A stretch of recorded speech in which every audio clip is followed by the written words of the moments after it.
Hello Avon. देखिए last class के अंदर हमने डिस्कस किया था सेंट्रल डोग्मा के बारे में। सेंट्रल डोग्मा के अंदर हमने डिस्कस किया कि डीएनए से जो डीएनए का फॉर्मेशन है उसको हम बोलते हैं रेप्लिकेशन। डीएनए से आरएनए का जो फॉर्मेशन है उसको हम बोलते हैं ट्रांसक्रिप्शन। एंड आरएनए से जो प्रोटीन का फॉर्मेशन है इसको हम बोलते हैं क्या, ट्रांसलेशन। तो हमने डिस्कस किया कि किस तरह से जो हेरिडिटरी इंफॉर्मेशन है उसका ट्रांसमिशन होता है। तो आज हम स्टार्ट करेंगे रेप्लिकेशन के बारे में, डीएनए रेप्लिकेशन।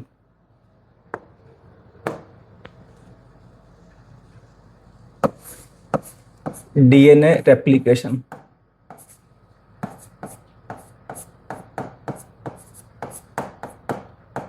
देखिए पहली बात तो ये आती है कि डीएनए रेप्लिकेशन का मतलब क्या होता है। रेप्लिकेशन, रेप्लिकेशन का मतलब सिंपल सा ये है, एक अपनी रेप्लिका बनाना, एक अपनी कॉपी बनाना। जो डीएनए है, डीएनए अपनी एग्जैक्ट कॉपी या अपनी जो एग्जैक्ट रेप्लिका है उसका फॉर्मेशन करता है। इसकी को हम क्या बोल देते हैं, DNA replication. So DNA replication is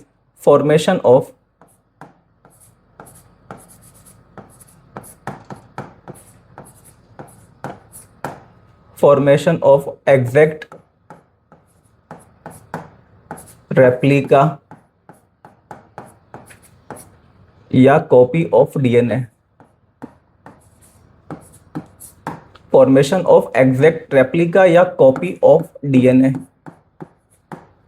जो डीएनए है उसकी एग्जैक्ट रेप्लिका या कॉपी का जो फॉर्मेशन है इसी को हम क्या बोलते हैं, डीएनए रेप्लिकेशन। देखिए एक चीज आपको ध्यान रखनी है, जो भी बायोमोलिक्यूल है, जैसे डीएनए के केस में हम क्या टर्म यूज कर रहे हैं, डीएनए रेप्लिकेशन। अगर हम अदर बायोमोलिक्यूल्स के बारे में बात करें लाइक कार्बोहाइड्रेट या फिर प्रोटीन, जो ये रेप्लिकेशन टर्म है ये हम किसी दूसरे बायोमोलिक्यूल के लिए यूज नहीं करते हैं। ये हम यूज करते हैं केवल किसके लिए, डीएनए के लिए। कभी हम ये नहीं बोलते कि कार्बोहाइड्रेट का रेप्लिकेशन, या कभी हम ये नहीं बोलते कि प्रोटीन का रेप्लिकेशन। लेकिन जो डीएनए है इसके केस में हम टर्म यूज करते हैं रेप्लिकेशन। बाकी के जो बायोमोलिक्यूल है, कार्बोहाइड्रेट या प्रोटीन, उनके लिए हम टर्म यूज कर लेते हैं क्या, सिंथेसिस, कि कार्बोहाइड्रेट सिंथेसिस या प्रोटीन सिंथेसिस। बट डीएनए के लिए क्या टर्म यूज करते हैं, रेप्लिकेशन। उसके पीछे एक्चुअल में एक रीजन है। जो डीएनए है, देखिए सिंपल सी बात है, डीएनए काफी इंपॉर्टेंट बायोमोलिक्यूल है। डीएनए के पास में होती है हेरिडिटरी इंफॉर्मेशन। भाई डीएनए के पास में जो इन्फॉर्मेशन है ये कोडेड फॉर्म में स्टोर है। मतलब डीएनए के पास क्या होते हैं, कई सारे जो न्यूक्लियोटाइड हैं ये स्पेसिफिक सीक्वेंस में अरेंज हैं। एंड इसी ये जो डीएनए है इसी के पास में सारे जीन हैं। मतलब सारे जो कैरेक्टर की इंफॉर्मेशन है, किसी भी ऑर्गेनिज्म के जितने भी कैरेक्टर है उनकी जो इंफॉर्मेशन है वो किसके पास होती है, डीएनए के पास। तो जब भी नया डीएनए बनता है तो भाई नया डीएनए बिल्कुल वैसा बनेगा जैसा कि पुराना डीएनए है। तो मतलब पहले से जो प्रेजेंट डीएनए है उसी से क्या होता है, नया जो डीएनए है उसका फॉर्मेशन होता है। मतलब जो सीक्वेंस है, जो न्यूक्लियोटाइड की सीक्वेंस है वो क्या रहती है, यहाँ पे सेम रहती है। इसकी वजह से अब जो नया डीएनए बना है वो एग्जैक्ट सेम बनेगा। मतलब जो इंफॉर्मेशन पहले से डीएनए के पास में थी, अब जो नया डीएनए बना है उसके पास भी वही एग्जैक्ट इंफॉर्मेशन प्रेजेंट होगी। इसलिए इसको हम क्या बोलते हैं, रेप्लिकेशन। कि जो डीएनए है ये अपनी रेप्लिका बनाता है, अपनी कॉपी बनाता है। एंड बिल्कुल सेम टाइप का जो डीएनए है वो फॉर्म होता है। डीएनए के केस में देखिए जो इंडिपेंडेंट सिंथेसिस है वो नहीं होता है। ऐसा नहीं कि मतलब देखिए जो डीएनए है, DNA is deoxy ribo nucleic acid. DNA का जो मोनोमर है वो होता है क्या, न्यूक्लियोटाइड। तो ऐसा नहीं कि बस न्यूक्लियोटाइड है एंड जो पॉलीमरेज एंजाइम है सबको ऐड करके डायरेक्ट जो डीएनए है उसका फॉर्मेशन कर देगा। भाई न्यूक्लियोटाइड को अरेंज तो करना है, लेकिन जो न्यूक्लियोटाइड है वो किस सीक्वेंस में अरेंज होंगे।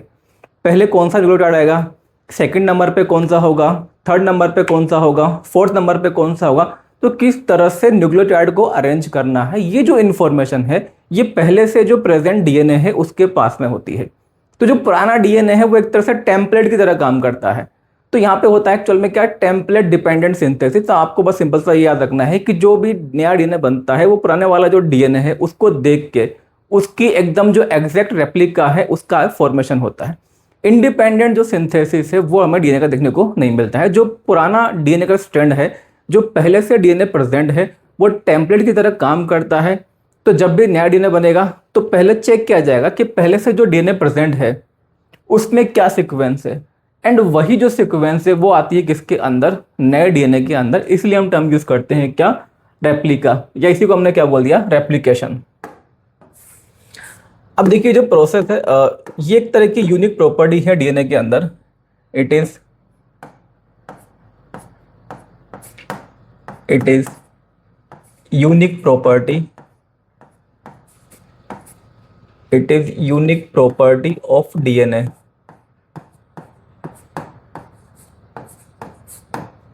Unique property of DNA. जो रेप्लिकेशन है ये होती है डीएनए की एक यूनिक प्रॉपर्टी, मतलब कोई दूसरा बायोमोलिक्यूल ऐसा नहीं है जिसके अंदर जो रेप्लिकेशन है ये हमें देखने को मिलता हो। रेप्लिकेशन केवल किसका होता है? डीएनए का। कोई दूसरा बायोमोलिक्यूल ऐसा प्रेजेंट नहीं है जिसके अंदर हमें रेप्लिकेशन मिले। हाँ ये जरूर है, देखिए जैसे आरएनए जो है, अब हम लोगों के अंदर तो खैर आरएनए का रेप्लिकेशन नहीं होता है, लेकिन कुछ वायरस ऐसे होते हैं जिनके पास में जेनेटिक मटेरियल होता है क्या? आरएनए। तो ऐसे वायरस जिनके पास में जेनेटिक मटेरियल आरएनए होता है, उनके अंदर क्या है कि जो आरएनए है उसका भी क्या होता है? रेप्लिकेशन, क्योंकि उनके पास में डीएनए तो है नहीं। तो सिंपल सी बात है, जो भी जेनेटिक मटेरियल होगा उसी का क्या होगा? रेप्लिकेशन। एंड आज की डेट में मैक्सिमम जितने भी ऑर्गेनिजम्स हैं, चाहे ह्यूमन बीइंग हो, चाहे एनिमल हो, चाहे प्लांट हो, चाहे बैक्टीरिया हो, जितने भी ऑर्गेनिज्म है सबके अंदर जेनेटिक मटेरियल क्या होता है? डीएनए। तो इस वजह से जो डीएनए है उसका क्या होता है? रेप्लिकेशन। लेकिन अभी भी कुछ वायरस ऐसे हैं, कुछ वायरस, सारे नहीं लेकिन कुछ वायरस ऐसे हैं जिनके पास में जेनेटिक मटेरियल क्या होता है? आरएनए। तो उनके अंदर जो रेप्लिकेशन है वो किसका होता है? आरएनए का होता है। तो अगर हम उन वायरस को छोड़ देते हैं तो बाकी के जितने भी ऑर्गेनिजम्स हैं सबके अंदर जो रेप्लिकेशन है वो किसका होता है? डीएनए का। इसलिए हमने क्या बोला इसको? It is unique property of DNA, कि जो रेप्लिकेशन की प्रॉपर्टी है केवल किसके अंदर मिलती है? डीएनए के अंदर। देखिए डीएनए से ही डीएनए का फॉर्मेशन हो रहा है। इस वजह से क्या होता है, जो डीएनए है इसको हम लिविंग मॉलिक्यूल भी बोलते हैं, लिविंग मॉलिक्यूल या लिविंग बायोमॉलिक्यूल। उसके पीछे रीज़न ये है कि पुराने डीएनए से नया डीएनए बन रहा है। अब जैसे होता है कि कोई ऑर्गेनिज्म है, कोई ऑर्गेनिज्म जिस तरह से नई जो प्रोजेनी है उसको फॉर्म करता है, कुछ ऐसे ही जो पहले से प्रेजेंट डीएनए है, जो पुराना डीएनए है वो नए डीएनए को फॉर्म करता है। ऐसा किसी दूसरे बायोमोलिक्यूल में हमें नहीं मिलता। मतलब ऐसा नहीं होता कभी कि पहले से जो कार्बोहाइड्रेट है वही नए वाले कार्बोहाइड्रेट को बनाएगा, या पहले से जो प्रोटीन है वो नए वाले प्रोटीन को बनाएगा। लेकिन जो डीएनए है, डीएनए जो पहले से प्रेजेंट है उसी से क्या होता है, जो नया वाला डीएनए है उसका फॉर्मेशन होता है। क्योंकि भाई डीएनए के अंदर जो न्यूक्लियोटाइड की सीक्वेंस है वो स्पेसिफिक होना जरूरी है। पहले से जो सीक्वेंस प्रेजेंट है, भाई सीक्वेंस का ही मतलब क्या है? जीन। एक्चुअल में जो सीक्वेंस है उसी की वजह से जो स्पेसिफिक इंफॉर्मेशन है कैरेक्टर को फॉर्म करने की, वो डीएनए के अंदर प्रेजेंट होती है। तो सीक्वेंस वही होना जरूरी है, अदरवाइज तो जो इन्फॉर्मेशन है वो चेंज हो जाएगी। तो इन्फॉर्मेशन चेंज ना हो इस वजह से आप बोल सकते हो कि डीएनए में कोई इंडिपेंडेंट सिंथेसिस नहीं होती है।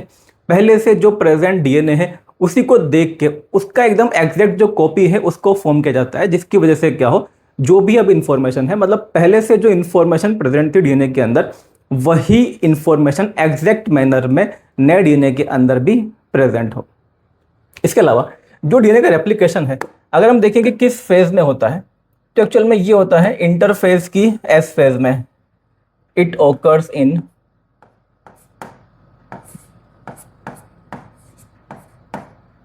it occurs during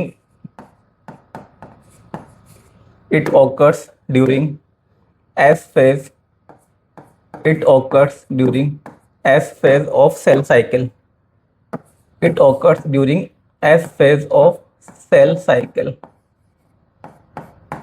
जो सेल साइकिल है उसकी जो एस फेज है उसके अंदर होता है डीएनए का रेप्लिकेशन। ये एक स्पेसिफिक स्टेज है, स्पेसिफिक फेज है। इसी के अंदर जो डीएनए है अपने अमाउंट को डबल करता है या डीएनए रेप्लिकेट होता है। देखिए जो सेल साइकिल होती है, सेल साइकिल को हम दो पार्ट में डिवाइड कर सकते हैं। एक तो होता है इंटरफेज, दूसरा होता है क्या? Division phase. जो इंटरफेज है, इंटरफेज के अंदर तीन फेज आती हैं, G1 phase, S phase and G2 phase. तो उसमें से जो एस फेज होती है इसी को हम बोलते हैं सिंथेसिस फेज। तो जो एस फेज है, जो सिंथेसिस फेज है, उसी के अंदर जो डीएनए है उसका क्या होता है? रेप्लिकेशन होता है। तो आपको ध्यान रखना है इंटरफेज की जो एस फेज है उसके अंदर जो डीएनए है वो रेप्लिकेट करता है। इसके अलावा ये भी ध्यान रखना है, देखिए डीएनए का रेप्लिकेशन तभी होगा जब सेल डिवाइड करने वाली है। मान लीजिए कोई सेल है, सेल बन चुकी है, अब जो सेल है उसको डिवाइड ही नहीं करना, तो जब उसको सेल को डिवाइड ही नहीं करना तो डीएनए का जो रेप्लिकेशन है वो भी नहीं होगा। रेप्लिकेशन केवल कब होता है? डिवीजन से जस्ट पहले, अदरवाइज जो रेप्लिकेशन है वो हमें देखने को नहीं मिलेगा। तो ये भी आपको ध्यान रखना है कि कोई भी सेल रेप्लिकेट तभी करती है, मतलब जो डीएनए है उसको रेप्लिकेट तभी करेगी जब वो डिवाइड करने वाली है, अदरवाइज उसके अंदर जो डीएनए का रेप्लिकेशन है वो हमें देखने को नहीं मिलेगा। इसके अलावा देखिए, जो हमने बात की कि एस फेज के अंदर होता है डीएनए का रेप्लिकेशन। अब देखिए, एक्चुअल में एस फेज के अंदर डीएनए का रेप्लिकेशन हुआ, एंड इसके पीछे भी रीजन है कि रेप्लिकेशन एक्चुअल में क्यों हो रहा है। जैसे मान लीजिए कि कोई भी जो सेल है, सेल के अंदर डीएनए का जो अमाउंट है वो सेम रहता है। जैसे हम अपनी ही बात करें, हम लोगों का जो फॉर्मेशन है वो एक सिंगल सेल से हुआ है, जिसको हम क्या बोलते हैं, जाइगोट। जो जाइगोट है, अब मान लेते हैं जैसे जाइगोट के अंदर क्या आते हैं, 46 क्रोमोसोम। हमारी बॉडी की हर एक सेल के अंदर कितने क्रोमोसोम है, 46 हैं। देखिए 46 क्रोमोसोम का मतलब ये है 46 डीएनए। जाइगोट के अंदर 46 क्रोमोसोम थे, मतलब 46 डीएनए मॉलिक्यूल प्रेजेंट थे। हर एक क्रोमोसोम जो है एक डीएनए से बना होता है।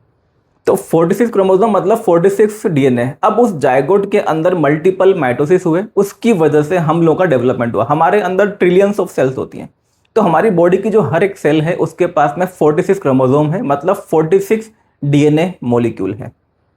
जाइगोट के पास भी कितने थे, 46 डीएनए। हमारी बॉडी की जो हर एक सेल है उसके पास भी कितने डीएनए है, 46। देखिए सबके पास, जो भी बॉडी की हमारी सेल है सबके पास में 46 डीएनए है। हाँ, अब गैमेट की बात अलग है, क्योंकि जो गैमेट है वो बनते हैं किससे, मियोसिस से।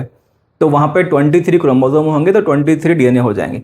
बाकी जो भी हमारी डिप्लॉइड सेल है उसके अंदर जो डीएनए है, मतलब क्रोमोसोम एंड जो डीएनए है वो कितने हैं, 46 है। कहने का मतलब ये है कि डीएनए का जो अमाउंट होता है हर एक सेल के अंदर ये फिक्स रहता है एंड ये सेम रहता है। डीएनए में कभी भी ऐसा नहीं होता कि थोड़ा सा ज़्यादा हो गया या थोड़ा सा कम हो गया। बाकी के जो बायोमोलिक्यूल हैं, जैसे कार्बोहाइड्रेट या प्रोटीन की अगर बात करें, तो ऐसा बिल्कुल हो सकता है कि किसी सेल के अंदर कार्बोहाइड्रेट या प्रोटीन ज़्यादा मिले, किसी के अंदर कम मिले। लेकिन जो डीएनए है, क्योंकि डीएनए क्या होता है, जेनेटिक मटेरियल, डीएनए के केस में ऐसा कभी नहीं होगा कि किसी के अंदर तो डीएनए ज़्यादा एंड किसी सेल के अंदर डीएनए कम। सभी सेल के अंदर जो डीएनए है वो कैसा होता है, इक्वल अमाउंट में होता है। जितना डीएनए हमारा जाइगोट के अंदर प्रेजेंट था उतना ही डीएनए हमारी बॉडी की हर एक सेल के अंदर प्रेजेंट है, न तो ज़्यादा न ही कम। सभी सेल के अंदर फिक्स अमाउंट ऑफ डीएनए जो है वो प्रेजेंट है। एंड अच्छा, डीएनए मान लीजिए किसी सेल के अंदर अगर बढ़ भी रहा है, यानी कि डीएनए का रेप्लिकेट भी कर रहा है, तो रेप्लिकेट करके वो डिवाइड कर जाएगा, तो फिर से क्या हो जाएगा, वो बराबर हो जाएगा। मतलब ये, जैसे मान लेते हैं कि हमारी बॉडी की किसी सेल के अंदर, हमारी बॉडी की मान लेते हैं हर एक सेल के अंदर जो डीएनए है वो है 20 पिकोग्राम। 20 पिकोग्राम डीएनए है, मान लेते हैं एग्जांपल के लिए, हमारी बॉडी की हर एक सेल के अंदर। अब क्या हुआ कि हमारी बॉडी की कोई जो सेल है वो डिवाइड करने वाली है। अब देखिए होता क्या है, डिवाइड करने वाली है तो होगा क्या, पहले होगा डीएनए का रेप्लिकेशन। तो उसकी वजह से, रेप्लिकेशन की वजह से जो 20 पिकोग्राम डीएनए था, अब उस सेल के अंदर डीएनए कितना हो गया, 40 पिकोग्राम हो गया। एंड जब 40 पिकोग्राम हो गया, अब क्या होगा, जो सेल है वो डिवाइड कर जाएगी। जब सेल डिवाइड करेगी तो फिर से उस एक सेल से बनेंगी दो सेल, तो दोनों के अंदर जो डीएनए है फिर से कितना हो गया, 20 पिकोग्राम। तो एक्चुअल में अगर देखा जाए कि बिफोर डिवीजन भी जो डीएनए था वो कितना था, 20 पिकोग्राम। अब क्योंकि उस सेल को डिवाइड करना था, भाई सिंपल सी बात यह है, जितना डीएनए डिवीजन से पहले प्रेजेंट है उतना ही जो डीएनए है ये डिवीजन के बाद में भी होना चाहिए। तो सेल क्या करती है, पहले करती है रेप्लिकेशन, डीएनए का अमाउंट डबल हो जाएगा, एंड डबल करने के बाद में फिर से डिवाइड हो जाएगी, तो फिर से कितना बचा, 20। तो एक्चुअल में डिवीजन से पहले जो एक्चुअल नंबर था 20 पिकोग्राम, वही हमें मिल जाता है आफ्टर डिवीजन। तो इस तरह से सेल जो है अपना जो डीएनए का अमाउंट है इसको इक्वल रखती है। इसके अलावा देखिए, हमने जो बात की यहाँ पे कि जो डिवीजन है, जो सॉरी रेप्लिकेशन है, ये कब होता है, during S phase of cell cycle. लेकिन ये तो हमने बात की है मेन जो हमारा जीनोमिक डीएनए होता है उसके बारे में। हमारे अंदर जो डीएनए है मेनली तो खैर न्यूक्लियस के अंदर ही मिलता है, लेकिन थोड़ा बहुत जो डीएनए है वो मिलता है माइटोकॉन्ड्रिया के अंदर, एंड प्लांट के अंदर तो प्लास्टिड भी होते हैं। जो प्लास्टिड है उसके पास में भी क्या होता है, डीएनए होता है। तो माइटोकॉन्ड्रियल जो डीएनए है या जो प्लास्टिड वाला डीएनए है, इनका जो डिवीजन है ये एक्चुअल में सेल के डिवीजन, मतलब इनका जो रेप्लिकेशन है ये सेल के डिवीजन पर डिपेंड नहीं करता है। माइटोकॉन्ड्रिया का डीएनए एंड जो प्लास्टिड का डीएनए है ये कभी भी रेप्लिकेट कर सकता है। इसको मतलब ये वेट नहीं करेगा कि सेल डिवाइड करेगी तभी ये डिवाइड करेगा। माइटोकॉन्ड्रिया एंड प्लास्मिड का जो डीएनए है ये कभी भी रेप्लिकेट कर सकता है। पहली बात तो ये। दूसरी बात, जैसे हम बात करें बैक्टीरिया के बारे में, जो बैक्टीरिया है यानी कि जो प्रोकैरियोट है, वहाँ पे कोई प्रॉपर इंटरफेज या प्रॉपर डिवीजन फेज तो नहीं मिलता है। आपको बस ये ध्यान रखना है कि प्रोकैरियोट के अंदर या बैक्टीरिया के अंदर जस्ट बिफोर सेल डिवीजन जो डीएनए है उसका क्या हो जाता है, रेप्लिकेशन होता है। तो मतलब सिंपल सी बात ये है कि भाई चाहे प्रोकैरियोटिक सेल हो चाहे यूकैरियोटिक सेल हो, डिवीजन करने से पहले ही क्या होगा, डीएनए का रेप्लिकेशन होगा। इसके अलावा जो प्रोकैरियोट है उनके अंदर एक छोटा सा डीएनए और मिलता है जिसको हम बोलते हैं क्या, प्लाज्मिड। जो प्लाज्मिड वाला डीएनए है, एक्चुअल में जो प्लाज्मिड है, प्लाज्मिड मेन सेल के ऊपर या मेन डीएनए के ऊपर डिपेंड नहीं करेगा। प्लाज्मिड जो है वो इंडिपेंडेंट है, वो कभी भी डिवाइड हो सकता है।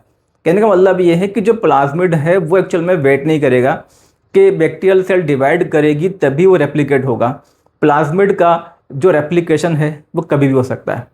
कहने का मतलब सिंपल सा ये है कि जो मेन डीएनए होता है, मेन डीएनए तो तब डिवाइड करता है जब सेल डिवाइड करने वाली है, चाहे वो बैक्टीरिया का डीएनए हो चाहे वो यूकैरियोटिक सेल का डीएनए हो।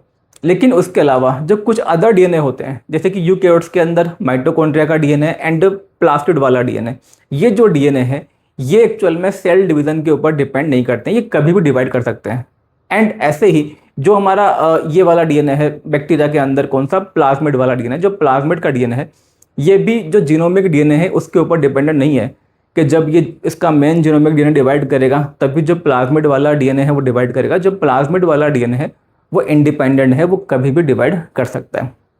क्या, तो ये हुई कुछ जनरल इन्फॉर्मेशन डीएनए के रेप्लिकेशन के बारे में कि इसका मतलब क्या होता है एंड एक तरह की स्पेसिफिक प्रॉपर्टी होती है। एंड जो रेप्लिकेशन है वो किस फेज में होता है, ये होता है during S phase of interphase, या बोल सकते हैं आप S phase of cell cycle. अब हम देखेंगे डीएनए के अलग अलग मोड्स के बारे में।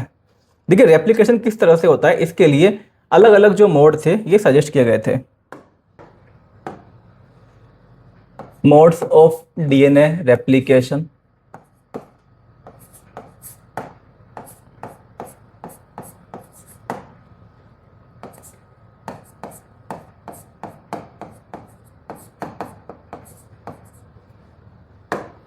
देखिए जब डीएनए का एक्चुअल जो मोड ऑफ रेप्लिकेशन नहीं पता था तो उस समय क्या हुआ, पहले तो अलग अलग जो साइंटिस्ट थे उन्होंने अलग अलग जो मोड थे वो प्रपोज किए। किसी ने बताया कि भाई जो डीएनए का रेप्लिकेशन है ये होता है सेमी कंजर्वेटिव मोड में, किसी ने बताया कि ये होता है कंजर्वेटिव, किसी ने बताया कि जो डीएनए का रेप्लिकेशन है ये होता है डिस्पर्सिव मोड में।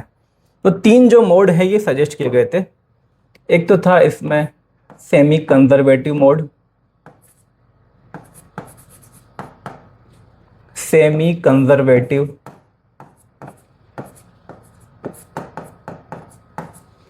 देखिए जो सेमी कंजर्वेटिव मोड था इसके अंदर ये बताया गया कि होता क्या है कि जो पहले से डीएनए प्रेजेंट है, जब डीएनए से नए डीएनए का फॉर्मेशन होगा, तो मान लेते हैं हम कि कोई एक डीएनए है, जैसे ये बना दिया हमने एक डीएनए। अब ये जो डीएनए है इससे बनेगा नया डीएनए, तो उसके अंदर क्या होगा, दो जो डीएनए बनेंगे उनमें एक जो स्ट्रैंड है वो तो पुराना होगा एंड एक जो स्ट्रैंड है वो क्या होगा, नया होगा। तो पहले तो देखिए क्या होगा, जैसे इससे जब बनेंगे दो डीएनए तो इसमें क्या होगा, ये देखिए ये वाला जो स्ट्रैंड है ये तो पुराना वाला है एंड इसके सामने बन जाएगा एक नया स्ट्रैंड ये। ऐसे ही जो दूसरा डीएनए है उसमें भी क्या होगा, एक तो स्ट्रैंड होगा पुराना वाला, मतलब इसी को हम बोलते हैं क्या, पेरेंटल स्ट्रैंड, एंड इसके सामने जो कॉम्प्लीमेंट्री स्ट्रैंड बनता है वो कैसा होता है, वो होता है नया। तो जो डीएनए था इससे बन गए दो डीएनए, दोनों डीएनए के अंदर आप देखेंगे एक स्ट्रैंड तो पुराना है, जो हमने बनाया है येलो वाला स्ट्रैंड वो तो कौन सा है, पेरेंटल स्ट्रैंड है, एंड जो व्हाइट वाला स्ट्रैंड बना है ये नया कॉम्प्लीमेंट्री स्ट्रैंड फॉर्म हुआ है। तो हर एक डीएनए के अंदर एक स्ट्रैंड पुराना है, एक स्ट्रैंड नया है, मतलब जो एक तरह से आधा जो डीएनए है आप बोल सकते हो, एक जो 50% जो डीएनए है उसका कंजर्वेशन हुआ है, तो इसको हम क्या बोल दिया, सेमी कंजर्वेटिव। दूसरा दिया गया यहाँ पे मोड कंजर्वेटिव।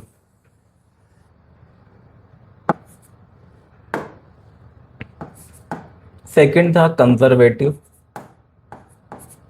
कंजर्वेटिव के अंदर एक्चुअल में ये बताया गया कि जब डीएनए से नया डीएनए बनता है तो पुराना वाला जो डीएनए है ये पूरी तरह से कंजर्व रहता है। मतलब जब एक डीएनए से दो डीएनए बनेंगे तो एक जो डीएनए है वो तो बिल्कुल पुराना वाला ही होगा, एग्जैक्ट, उसमें कोई चेंज नहीं, एंड दूसरा वाला जो डीएनए है उसमें क्या होगा, दोनों जो स्ट्रैंड है वो नए होंगे। इसको बोला गया कंजर्वेटिव। मतलब जैसे कि ये डीएनए मॉलिक्यूल है, तो इस डीएनए से जब दो डीएनए बनेंगे, जब इसका होगा रेप्लिकेशन, तो इसमें क्या होता है कि जो एक डीएनए है वो तो बिल्कुल एग्जैक्टली जो पुराना वाला डीएनए है बिल्कुल वैसा ही होगा।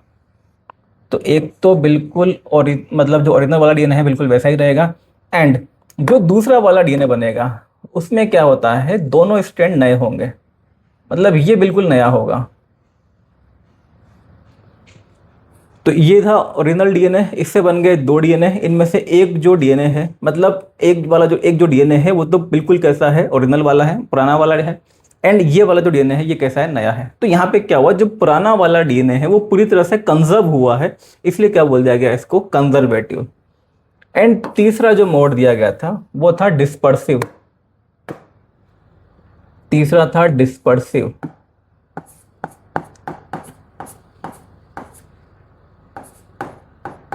Dispersive mode of replication. देखिए इसके अंदर एक्चुअल में ये बताया गया कि जब भी डीएनए का रेप्लिकेशन होता है तो जो भी नया डीएनए बनेगा उस नए डीएनए के एक्चुअल में जो भी स्ट्रैंड होते हैं, हर एक स्ट्रैंड में डीएनए का जो हर एक स्ट्रैंड है उसके अंदर क्या होगा, थोड़ा बहुत तो जो पार्ट है, थोड़ा बहुत तो सेगमेंट होगा पुराना डीएनए का, एंड थोड़ा बहुत जो सेगमेंट है वो किसका होगा, नए डीएनए का होगा। डिस्पर्सिव के अंदर ये बताया गया कि जब भी नया डीएनए बनेगा, जैसे मान लेते हैं कि देखिए ये स्ट्रैंड है कोई, तो ये तो है ओल्डर स्ट्रैंड। अब ये जो ओल्डर स्ट्रैंड है इसी में ऐड हो जाता है क्या, न्यू स्ट्रैंड, ये आ गया कुछ न्यू स्ट्रैंड, एंड फिर से ये ओल्डर स्ट्रैंड,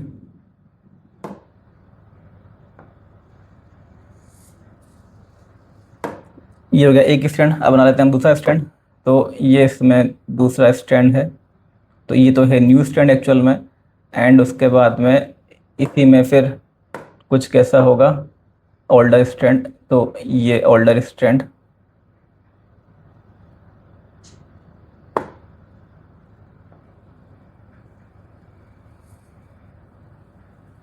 उसके बाद में ये न्यू स्ट्रैंड। तो इस तरह से जो भी नया डीएनए बनता है उसका जो हर एक स्ट्रैंड है उसके अंदर, हर एक स्ट्रैंड के अंदर थोड़ा बहुत सेगमेंट होता है पुराने डीएनए का, थोड़ा बहुत सेगमेंट होता है नए डीएनए का। तो दोनों जो डीएनए बनते हैं यहाँ पे, उनके अंदर कुछ कुछ पार्ट नया होगा और कुछ पार्ट कैसा होगा, पुराना होगा। जैसे ये है स्ट्रैंड जिसमें कि नए डीएनए का सेगमेंट है, और इसी में ऐड कर देते हैं ओल्डर डीएनए का सेगमेंट, ये ओल्डर डीएनए का सेगमेंट, एंड इसी में ऐड कर दें हम नए डीएनए का सेगमेंट। तो हर एक सेगमेंट के अंदर, हर एक जो एक्चुअल में स्ट्रैंड है उसके अंदर दोनों जो सेगमेंट है नए एंड पुराने, ये हमें देखने को मिलते हैं। ये बताया गया डिस्पर्सिव के अंदर।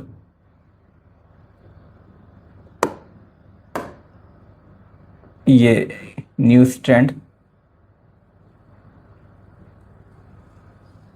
एंड ये फिर से ओल्डर स्ट्रैंड का सेगमेंट ये।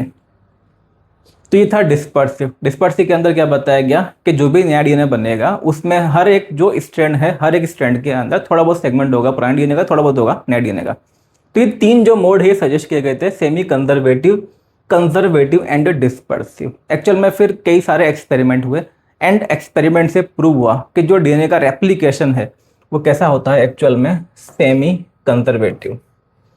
DNA replication is semi conservative. So later on,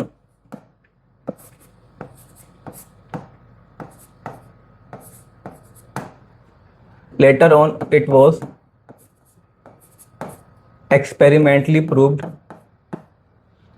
It was experimentally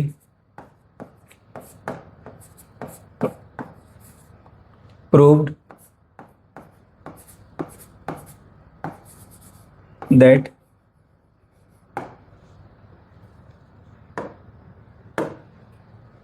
DNA replication is semi-conservative. That DNA replication is semi-conservative. Is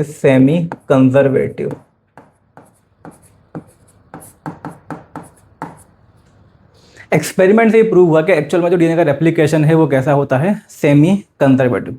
लेकिन सबसे पहले ये वाला जो मोड है इसके बारे में बताया था एक्चुअल में वॉटसन एंड क्रिक ने। वॉटसन एंड क्रिक ने जब 1953 के अंदर डीएनए का जो 3D स्ट्रक्चर है इसको प्रपोज किया था, उसी समय उन्होंने यही बताया था कि जो रेप्लिकेशन है वो एक्चुअल में किस तरह से होगा। उन्होंने बताया कि भाई देखिए, दोनों जो स्ट्रैंड हैं डीएनए के वो कैसे होते हैं, कॉम्प्लीमेंट्री होते हैं। तो दोनों जो स्ट्रैंड है ये अलग होंगे एंड दोनों स्ट्रैंड टेम्पलेट की तरह काम करेंगे एंड इनके सामने नया वाला जो कॉम्प्लीमेंट्री स्ट्रैंड है इसका फॉर्मेशन होगा। तो इस तरह से एक डीएनए से जब दो डीएनए बनेंगे तो दोनों डीएनए के अंदर क्या होगा, एक स्ट्रैंड तो पुराना होगा जिसको हम बोलेंगे क्या, पेरेंटल स्ट्रैंड, एंड जो दूसरा वाला स्ट्रैंड है वो कैसा होगा, नया होगा, जो कि कॉम्प्लीमेंट्री स्ट्रैंड फॉर्म होगा। तो इस तरह से जो डीएनए का रेप्लिकेशन है वो कैसा होगा, सेमी कंजर्वेटिव। तो इसके बारे में सबसे पहले बताया था एक्चुअल में वॉटसन एंड क्रिक ने। Semi conservative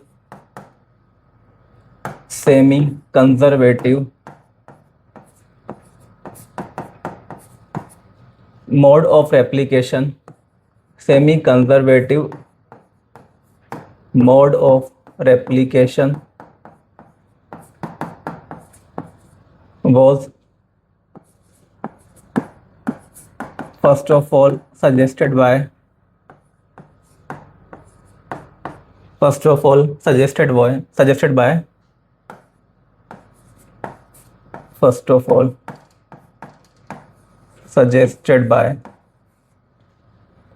Watson and Crick. सबसे पहले इसको सजेस्ट किसने किया था, वॉटसन एंड क्रिक ने।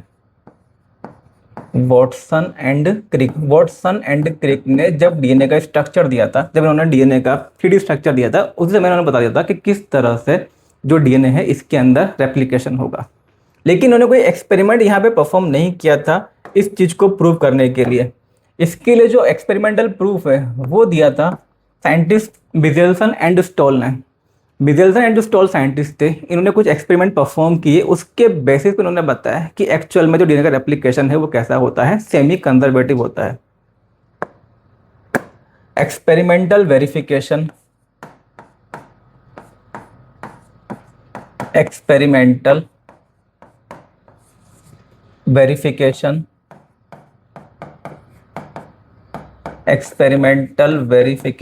Of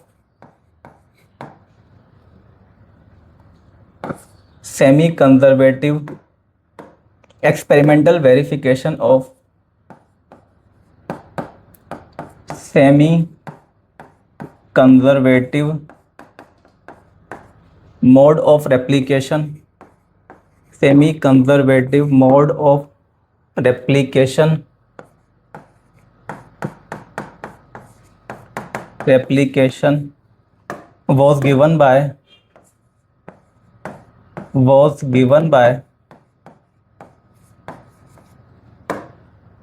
was given by Bizelson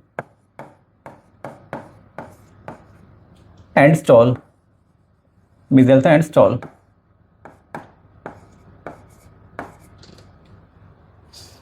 मिजेल्सन and stall जो साइंटिस्ट थे, इन्होंने एक्सपेरिमेंटली वेरीफाई किया कि एक्चुअल में जो डीएनए का रेप्लिकेशन है वो कैसा होता है, सेमी कंजर्वेटिव होता है। तो आपसे पूछा जाए कि semi conservative mode of replication was first of all suggested by, सबसे पहले सजेस्ट किसने किया था, तो क्या बताएंगे, Watson and Crick.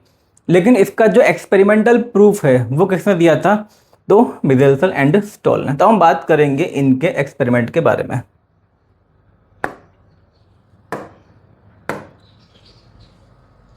Bizelson and Stoll experiment।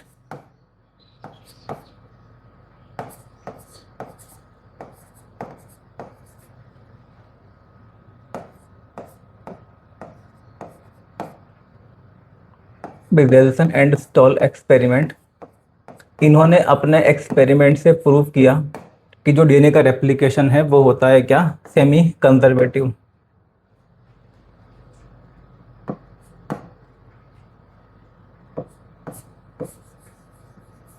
They proved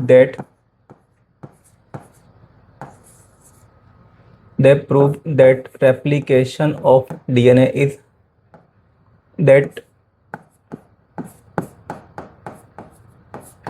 replication of DNA is semi-conservative. Semi-conservative. They proved that replication of DNA is semi-conservative. DNA का जो replication है वो कैसा होता है, सेमी कंजर्वेटिव होता है, इसको उन्होंने प्रूव किया। देखिए इसका जो एक्सपेरिमेंट एक्चुअली में उन्होंने जो एक्सपेरिमेंट परफॉर्म किया इसके लिए उन्होंने यूज किया था E coli bacteria. They performed their experiment on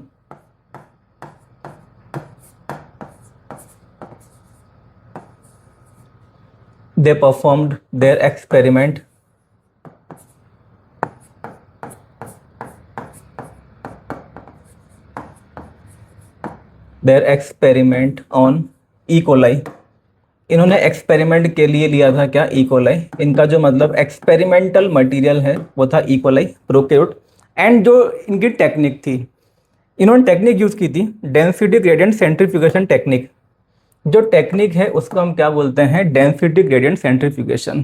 देखिए जो सेंट्रीफ्यूगेशन टेक्निक है इसके बारे में हम पहले ही बात कर चुके हैं। जैसे हमने बात की थी एवरी मैक्लियोड एंड मैकार्डी एक्सपेरिमेंट, उन्होंने भी जो टेक्निक है वो कौन सी यूज़ की थी, डेंसिटी ग्रेडियंट। इसमें क्या होता है, कोई मान लीजिए जो मिक्सचर है उस मिक्सचर को तेज़ी से घुमाया जाता है। एंड मतलब जब तेज़ी से सेंट्रीफ्यूगेशन की मशीन होती है उसमें उसको रख के जब तेज़ी से घुमाते हैं तो उसकी वजह से क्या होता है, सेंट्रीफ्यूगल फोर्स लगता है। एंड जब सेंट्रीफ्यूगल फोर्स लगता है उसकी वजह से क्या होगा, उस मिक्सचर के अंदर जो भी चीज़ें प्रेजेंट हैं उनकी डेंसिटी के अकॉर्डिंग वो अलग अलग लेयर में सेपरेट हो जाता है। तो जो टेक्निक है इसको उन्होंने यूज़ किया था। They used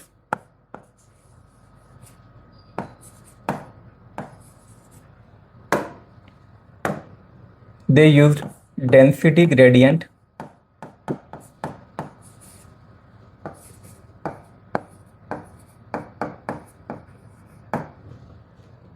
centrifugation technique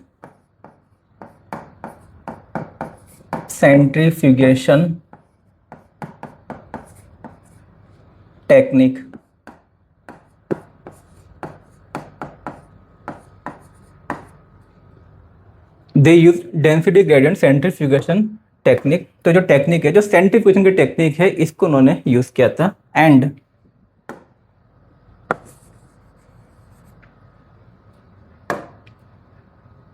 heavy isotope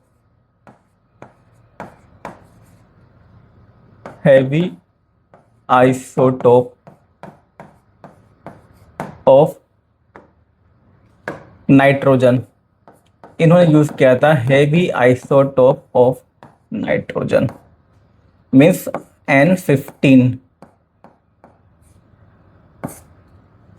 technique का नाम क्या है, डेंसिटी ग्रेडियंट सेंट्रीफ्यूगेशन टेक्निक, जिसमें हम किसी मिक्सचर को जो सेंट्रीफ्यूगेशन मशीन होती है उसके अंदर घुमाते हैं, जिसकी वजह से जो भी उसके अंदर मटेरियल होगा, जो भी चीज़ें होंगी वो अपने डेंसिटी के अकॉर्डिंग सेपरेट हो जाएंगी, अलग अलग लेयर बना लेंगी। एंड इन्होंने यूज़ किया था heavy isotope of nitrogen, N15 को इन्होंने यहाँ पे यूज़ किया था। एंड एक और चीज़ यहाँ पे ध्यान रखनी है, क्योंकि जैसे ही लिखा जाता है मतलब हैवी आइसोटोप या आइसोटोप की बात करते हैं तो कई लोगों के मन में, कई स्टूडेंट के मन में आता है कि भाई रेडियो एक्टिव होगा। यहाँ पे एक्चुअल में जो टेक्निक है, कोई इसमें जो रेडियो एक्टिविटी है उसको यूज़ नहीं किया गया था। मतलब ये जो एलिमेंट है एक्चुअल में, जो नाइट्रोजन जिसकी हम बात कर रहे हैं, जो नाइट्रोजन एटम है यहाँ पे, जो N15 है, ये रेडियो एक्टिव नहीं होता है। तो नॉन रेडियो एक्टिव टेक्निक को यूज़ करके इन्होंने अपना जो एक्सपेरिमेंट है इसको परफॉर्म किया था। ये कैसा होता है, नॉन रेडियो एक्टिव, की ध्यान रखना है।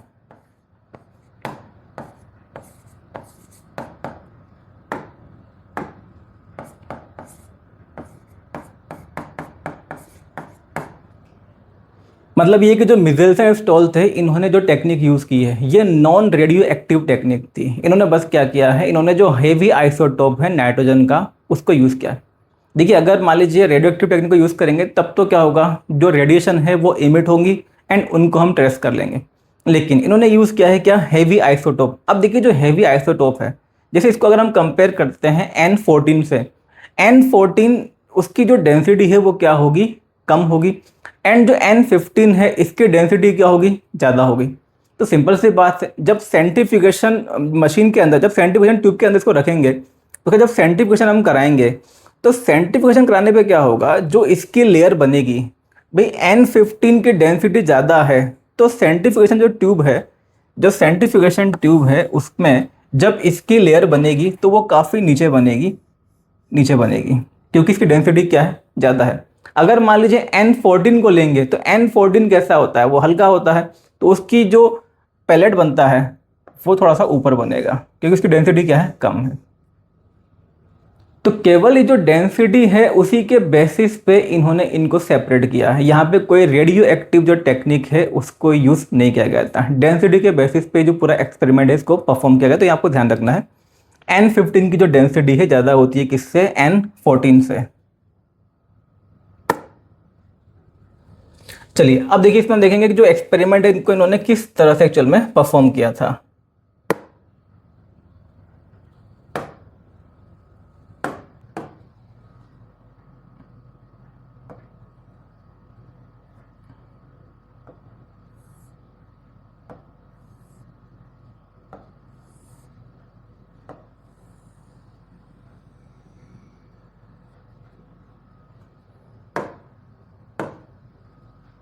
ये मान लेते हैं कल्चर मीडियम है इकोलाई के ग्रो करने के लिए।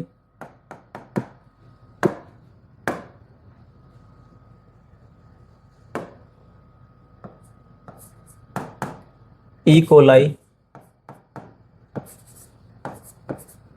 वर कल्चर्ड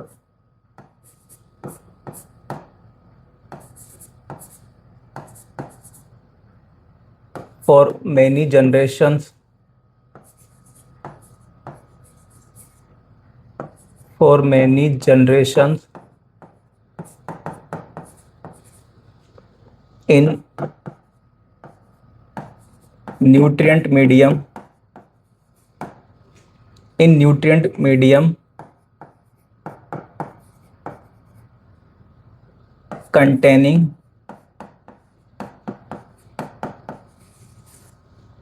N15, containing N15 मतलब सिंपल सी बात ये है, देखिए ई कोलाई ग्रो करना है तो ई कोलाई की ग्रोथ के लिए जिन चीज़ों की रिक्वायरमेंट है सारी चीज़ें इसके अंदर ऐड की गई। बस यहाँ पे ध्यान क्या रखा गया कि जो नाइट्रोजन का सोर्स है, जो नाइट्रोजन है वो क्या रखना है, N15। बस ये यहाँ पे ध्यान रखना था कि N15 हो। जो यहाँ पे नाइट्रोजन का सोर्स है, एक्चुअली में इसको इसके लिए दिया गया अमोनियम क्लोराइड NH4Cl, लेकिन उसके अंदर जो नाइट्रोजन है वो कौन सा रखा गया, N15। अब देखिए इसकी वजह से होगा क्या, जब ई कोलाई को इसमें ऐड किया जाएगा, ई कोलाई यहाँ से जो भी न्यूट्रिएंट मीडियम है उसको लेगा, उसके बाद अब उसको डिवाइड करना है, तो डिवाइड करने से पहले क्या करेगा, उसका जो डीएनए है उसको वो रेप्लिकेट करेगा। भाई जब नया डीएनए बनाना है, डीएनए का मोनोमर क्या होता है, न्यूक्लियोटाइड। एंड जो न्यूक्लियोटाइड है वो बना होता है किन तीन चीज़ों से, शुगर होती है, नाइट्रोजन बेस होता है एंड फॉस्फेट। देखिए नाइट्रोजन बेस, इसका मतलब सिंपल सी बात है कि जो डीएनए का इसको रेप्लिकेशन करना है, नया डीएनए बनाने के लिए इसको रिक्वायरमेंट किसकी है, नाइट्रोजन की। तो जो नाइट्रोजन है, भाई नाइट्रोजन कहाँ से लेगा, ये इस मीडियम से लेगा। सिंपल सी बात ये है कि ई कोलाई, जो भी नए ई कोलाई बनेंगे या जो भी उसका नया डीएनए बनेगा, जो भी डीएनए रेप्लिकेट होगा, तो जो नाइट्रोजन है वो कौन सा आ जाएगा, N15। मतलब ई कोलाई की सेल के अंदर अब जो भी डीएनए है, डीएनए में जहाँ भी नाइट्रोजन की रिक्वायरमेंट है वहाँ पे क्या आ जाएगा, N15, क्योंकि जो रॉ मटेरियल है उसके अंदर केवल N15 प्रेजेंट है। यहाँ पे कोई N14 नहीं है, केवल क्या प्रेजेंट है, N15। तो ई कोलाई को यहाँ पे क्या किया गया, कई जनरेशन के लिए ग्रो किया गया। उसकी वजह से क्या होगा, जो भी अब नए कई सारे ई कोलाई बनेंगे, उन सभी ई कोलाई के अंदर जो भी डीएनए होगा, डीएनए के एक्चुअल में दोनों जो स्ट्रैंड है उनके अंदर जो नाइट्रोजन है वो क्या होगा, N15, क्योंकि यहाँ पे कोई N14 वाला जो नाइट्रोजन है ये प्रेजेंट नहीं है। तो ये आपको ध्यान रखना है। तो इसको ग्रो करके इन्होंने क्या किया, जो ई कोलाई थे उनका जो डीएनए है उनके अंदर इनकॉर्पोरेट कर दिया कौन सा, nitrogen, this heavy isotope of nitrogen. तो इसकी वजह से क्या होगा, जितने भी ई कोलाई है, now E coli will have, E. coli will have N15 in their DNA, will have N15 in their DNA.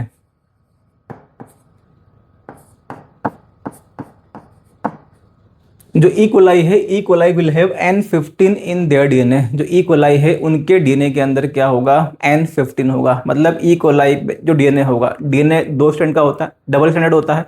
दोनों स्ट्रैंड के अंदर जो नाइट्रोजन है, मतलब जहां भी नाइट्रोजन होगा डीएनए के अंदर, और डीएनए के अंदर नाइट्रोजन तो होता ही है, क्योंकि जो डीएनए है वो बना होता है न्यूक्लियोटाइड से, एंड जो न्यूक्लियोटाइड है वो बना होता है नाइट्रोजन बेस से। भाई nitrogen base, sugar and phosphate. तो जहां भी नाइट्रोजन की रिक्वायरमेंट है डीएनए में, वहां पे क्या होगा, N15। तो इस तरह से ये जो N15 यानी इसको हम बोलते हैं हैवी डीएनए। N15 जिस डीएनए के अंदर प्रेजेंट होगा उसको हम क्या बोलेंगे, हैवी डीएनए। एंड N14 जिसके अंदर होगा उसको हम बोलेंगे क्या, लाइट डीएनए। तो इस तरह से इन्होंने इकोलाई तैयार किए जिनके अंदर डीएनए कैसा था, हैवी था, यानी कि जो N15 है वो डीएनए के अंदर प्रेजेंट था। अब इन्होंने क्या किया, कि जो इकोलाई है, ठीक है, जो ई कोलाई है, ई कोलाई ग्रो हो चुके हैं, इनके पास में जो डीएनए है उसके अंदर क्या आ चुका है, N15। अब क्या करते हैं, जो ई कोलाई का थोड़ा सा सैंपल लेते हैं वहाँ से, ई कोलाई की जो सेल है उसको क्या करते हैं, ब्रेक करते हैं। सेल को ब्रेक करते हैं, उसका जो डीएनए है उसको एक्सट्रैक्ट कर लेते हैं। अब वो जो डीएनए है उसको ऐड करते हैं हम एक सेंट्रीफ्यूगेशन ट्यूब के अंदर। ई कोलाई जो थे, ई कोलाई की सेल को ब्रेक किया, एंड जो डीएनए है उस डीएनए को इन्होंने ऐड कर लिया किसमें, सेंट्रीफ्यूगेशन ट्यूब में। एंड जो सेंट्रीफ्यूगेशन ट्यूब है इसके अंदर इन्होंने लिया एक सॉल्वेंट, इसमें इन्होंने सॉल्वेंट लिया,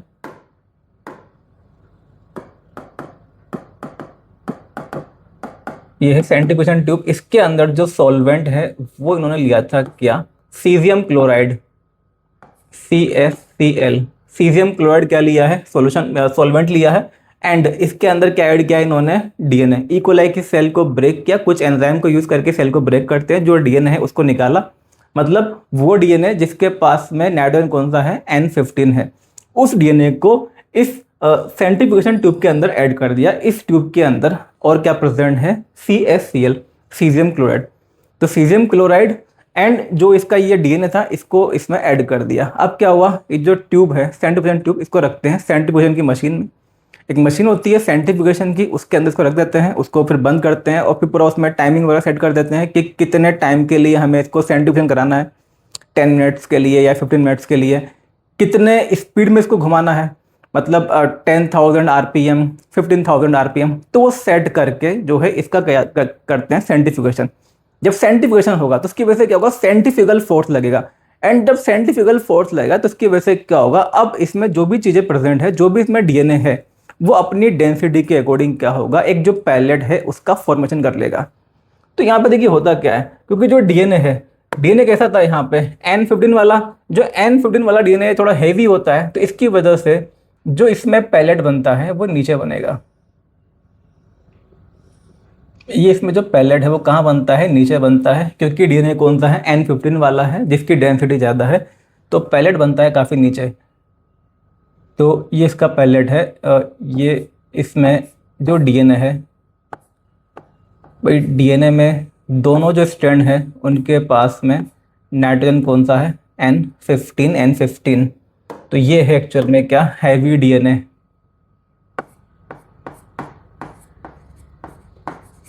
हैवी डीएनए। ये तो हो गया फर्स्ट वाला केस। इसमें उन्होंने क्या किया था, जो सिंपल से जो इकोलाई थे, इकोलाई को ग्रो किया था N15 कंटेनिंग मीडियम में। कई जनरेशन के लिए इकोलाई को ग्रो किया। उसकी वजह से क्या होगा, जो भी नए इकोलाई बनेंगे उनमें जो भी नया डीएनए आएगा, सिंपल सी बात है, डीएनए को रिक्वायरमेंट है किसकी, नाइट्रोजन की। जो नाइट्रोजन है, नाइट्रोजन तो भाई यहीं से आएगा। एंड ये जो रॉ मटेरियल है इसमें नाइट्रोजन कौन सा है, N15। तो जो भी इकोलाई बनेंगे उनका जो डीएनए होगा, डीएनए के दोनों स्ट्रैंड के अंदर जो नाइट्रोजन है वो कौन सा आ जाएगा, N15। अब क्या किया, एक सेंट्रीफ्यूगेशन की ट्यूब ली, उसके अंदर सॉल्वेंट ऐड किया, सीजियम क्लोराइड। इसके अलावा ये जो इकोलाई थे जो कि इसके अंदर ग्रो हुए थे, इसमें से क्या किया, कुछ इकोलाई को निकाला, उनकी सेल को ब्रेक किया, उनका जो डीएनए था उस डीएनए को ऐड कर दिया इस सेंट्रीफ्यूगेशन की ट्यूब के अंदर। तो सीजियम क्लोराइड प्लस ये क्या हो गया, इस इकोलाई का डीएनए। अब इनका क्या कर दिया, सेंट्रीफ्यूगेशन। जब सेंट्रीफ्यूगेशन होगा तो उसकी वजह से क्या होगा, ये जो इसका डीएनए है, जो हैवी डीएनए है, ये एक पैलेट बना देगा। जो पैलेट है इसकी जो पोजीशन है ये काफ़ी नीचे होती है, क्योंकि जो डीएनए है वो कैसा होता है, इसका हैवी होता है। लेकिन आपको ध्यान रखना है, यहाँ पे इन्होंने जो भी चीज़ें रिकॉग्नाइज की है, केवल जो पैलेट है ये टेस्ट ट्यूब में, मतलब सोचिए जो सेंट्रीफ्यूजन ट्यूब है उसमें कहाँ पे बन रहा है, उसके बेसिस पे इन्होंने सारे चीज़ों को आइडेंटिफाई किया, क्योंकि यहाँ पे कोई रेडिएशन तो इमिट हो नहीं रही जिससे कि वो रिकॉग्नाइज कर लेंगे। यहाँ पे चीज़ों को पता करने का तरीका बस यही था कि जो सेंट्रीफ्यूजन ट्यूब है उसमें पैलेट कहाँ पे बन रहा है। तो ये तो हो गया फर्स्ट वाला केस। अब उन्होंने क्या किया, ये वाले जो इकोलाई थे जो कि उन्होंने कैसे बनाए थे, हेवी जो नाइट्रोजन 15 है उसमें ग्रो करके उन्होंने बनाए थे। अब इन इकोलाई को उन्होंने ट्रांसफर किया एक ऐसे न्यूट्रिएंट मीडियम में जिसके अंदर जो नाइट्रोजन है वो कैसा रखा इन्होंने, N14। तो ये जो इकोलाई के अंदर ग्रो किए थे इनको अब ट्रांसफर किया दूसरा जो न्यूट्रिएंट मीडियम है जिसमें उन्होंने क्या लिया है, लाइट आइसोटोप ऑफ नाइट्रोजन मतलब N14।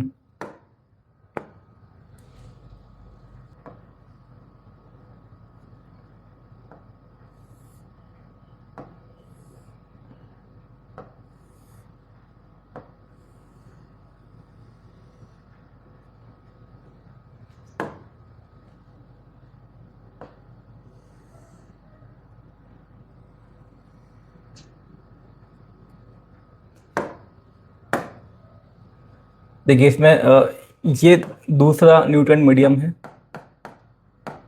इसके अंदर है N14। तो इन्होंने क्या किया, E coli with N15, E coli with N15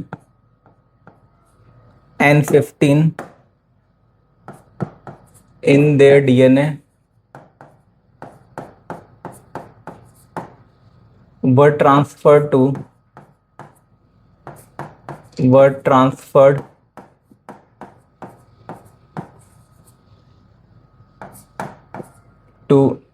nutrient medium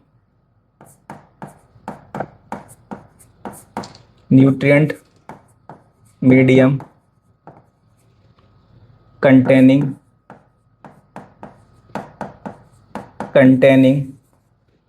N14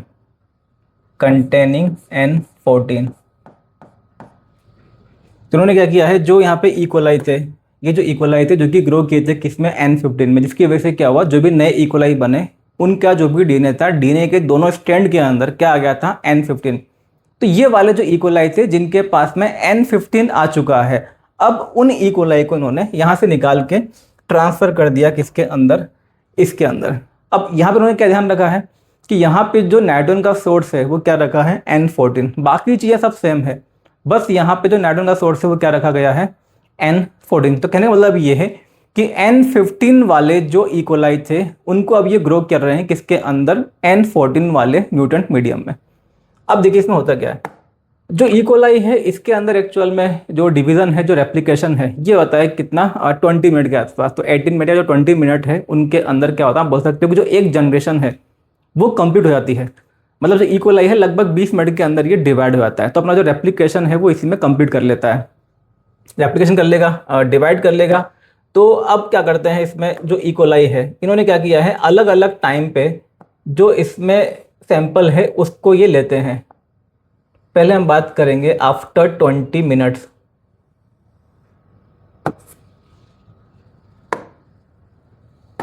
after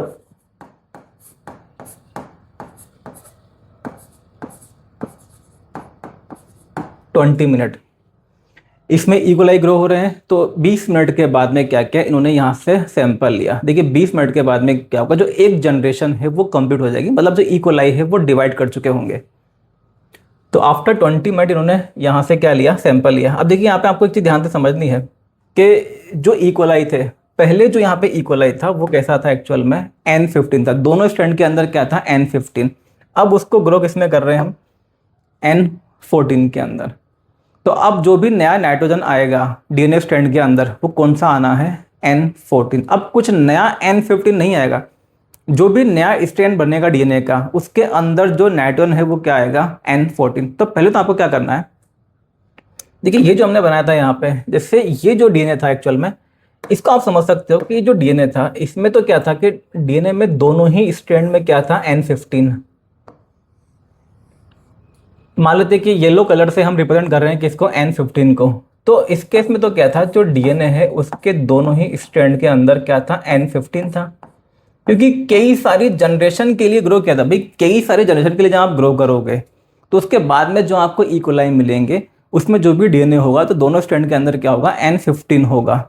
इसी को हमने क्या बोला था, हैवी डीएनए। ये हैवी डीएनए, तो दोनों स्ट्रैंड के अंदर क्या था, N15 था। अब इस तरह के जो इकोलाई है इनको हम ग्रो कर रहे हैं कहाँ पे, इस N14 कंटेनिंग मीडियम में। देखिए पहले आपको क्या करना होता है, इसको समझने के लिए आप सिंपल सा काम ये कर सकते हो, जैसे जो भी आपके पास में डीएनए प्रेजेंट हो, जो भी पहले से डीएनए प्रेजेंट है, आपको क्या करना है, दोनों जो स्ट्रैंड है उसको आप अलग कर दें।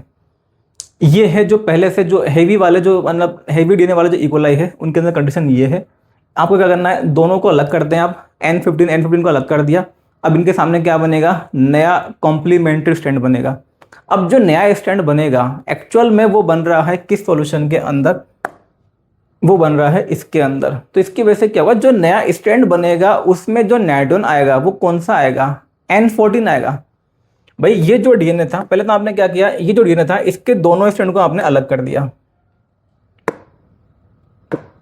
ये दोनों स्ट्रैंड को आपने अलग कर दिया। एक तो स्ट्रैंड ये रहा N15 और ये रहा दूसरा स्ट्रैंड N15। जो दोनों N15 वाले स्ट्रैंड को हम अलग कर दिया। इनके सामने क्या बनेगा, क्योंकि भाई जो पुराना डीएनए है वही टेम्पलेट की तरह काम करता है, इनके सामने बनेगा नया कॉम्प्लीमेंट्री डीएनए। अब जो कॉम्प्लीमेंट्री डीएनए बन रहा है वो एक्चुअल में इसके अंदर बन रहा है, तो यहां से लिया जाएगा नाइट्रोजन, एंड यहाँ पे नाइट्रोजन कौन सा है, N14। तो इनके सामने जो नया स्ट्रैंड बनता है वो कौन सा होता है, N14। ये N14। तो इस तरह का जो डीएनए है ये फॉर्म होता है आफ्टर 20 मिनट। तो आफ्टर 20 मिनट जब इक्वलाई डिवाइड करेंगे तो उनके अंदर एक्चुअल में जो डीएनए होगा उसमें क्या होगा, एक स्ट्रैंड तो पुराना होगा एंड एक स्ट्रैंड नया होगा। तो इस टाइप के डीएनए प्रेजेंट, जितने भी इक्वलाई होंगे उनके अंदर इस टाइप के जो डीएनए है वो प्रेजेंट होंगे। तो अब देखिए ये वाला जो डीएनए है इसमें क्या है, एक N14 है एक N15 है, जबकि यहाँ पे क्या था, यहाँ पे दोनों स्ट्रैंड कैसे थे, N15। तो इसका जो पैलेट है ये तो काफ़ी नीचे बना था, लेकिन जो ये वाला डीएनए है इसमें 14 एंड 15 दोनों हैं। इसकी वजह से क्या होगा, इसकी जो डेंसिटी है थोड़ी सी कम होगी, तो इसका जो पैलेट है ये थोड़ा ऊपर बनता है। जब अब ये वाला जो इकोलाई है 20 मिनट के बाद इन इकोलाई को लेंगे, इनकी सेल को ब्रेक करेंगे और सेम प्रोसेस सेंट्रीफ्यूजन ट्यूब के अंदर लेंगे सीजियम क्लोराइड, एंड ये वाला जो डीएनए है इस डीएनए को ऐड करेंगे उस सेंट्रीफ्यूजन के ट्यूब के अंदर, उसका परफॉर्म करेंगे क्या, सेंट्रीफ्यूगेशन। तो यहाँ पे चेक करेंगे कि जो पैलेट है वो कहाँ पे बनता है। अब देखिए इसमें जो पैलेट है एक्चुअल में, बस आपको इसमें ध्यान से बस ये समझना है कि जो पैलेट है, पैलेट की जो पोजीशन है वो बिल्कुल वहीं बनेगा या फिर उससे ऊपर बनेगा या नीचे बनेगा। सिंपल सी बात यह है कि अब जो डीएनए है उसके पास में एक क्या है, N14 N15, और पहले वाले में क्या था, N15 N15। तो ये वाला जो डीएनए है कंपेरेटिवली कैसा है, थोड़ा सा लाइट है, मतलब कंपेरेटिवली लाइट है, इसकी डेंसिटी थोड़ी सी कम होगी। इस वजह से जो पैलेट है वो कहाँ बनता है, थोड़ा ऊपर बनता है। तो जो पैलेट है वो बना कहाँ पे, थोड़ा ऊपर। इस केस में जो पैलेट है वो थोड़ा ऊपर बनता है।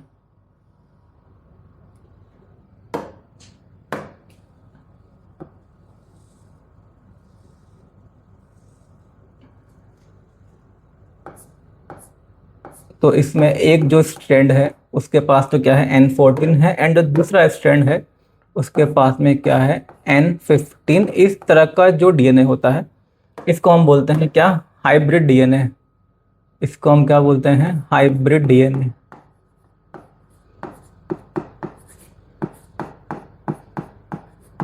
Hybrid DNA. तो यहाँ पे कुछ पैलेट मिलता है, जबकि इससे पहले वाले केस में क्या था, जो पैलेट था ये काफ़ी नीचे था, एंड इसमें थोड़ा सा जो ऊपर है ये हमें देखने को मिलता है पैलेट। ठीक है, ये तो होगी 20 मिनट के बाद। भाई जो इक्वलाई ये तो लगातार ग्रो कर रहे हैं, ये लगातार ग्रो कर रहे हैं। 20 मिनट के बाद क्या किया, एक सैंपल लिया, उसका सेंट्रीफ्यूगेशन किया। अब जब 40 मिनट हो जाते हैं, 40 मिनट के बाद क्या होगा, भाई ये 2 बार डिवाइड कर चुके होंगे, 2 जनरेशन जो है वो इसकी कंप्लीट हो जाएंगी। 20 मिनट के बाद में क्या होता है, इक्वलाई डिवाइड कर जाते हैं तो एक जनरेशन कंप्लीट। जो अगले 20 मिनट होंगे यानी कि टोटल कितना हो जाएगा 40 मिनट, उसके बाद में ये फिर से डिवाइड कर जाएंगे। तो नेक्स्ट जो सैंपल लेना है वो कब लेंगे, आफ्टर 40 मिनट्स।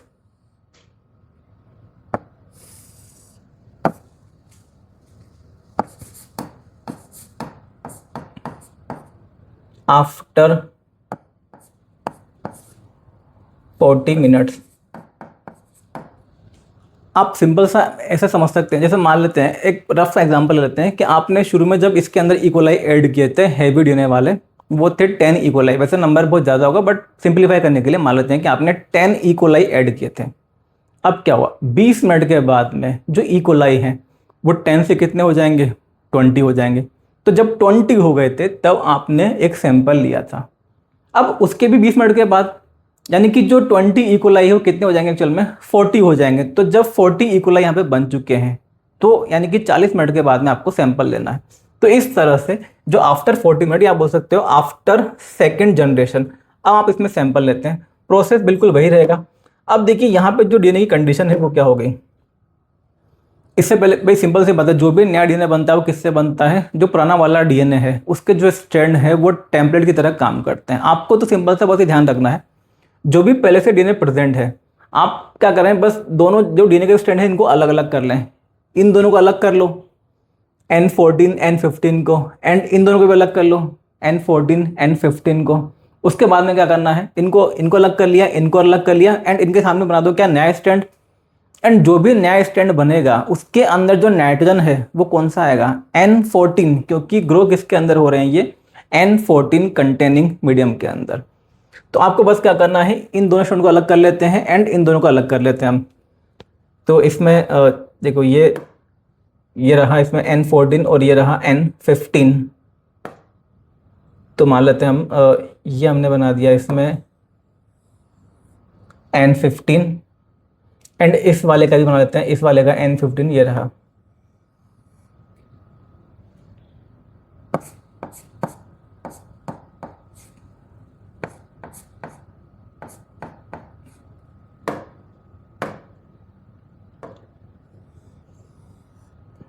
ये रहा N14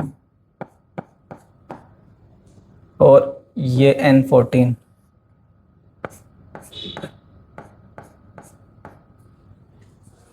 ये वाला डीएनए है, इसके दोनों स्ट्रैंड को अलग किया, इसके दोनों स्ट्रैंड को अलग करेंगे तो देखिए इसका ये रहा N15 और इसका ये वाला ये N14, बस इनको हमने अलग किया, कुछ नहीं।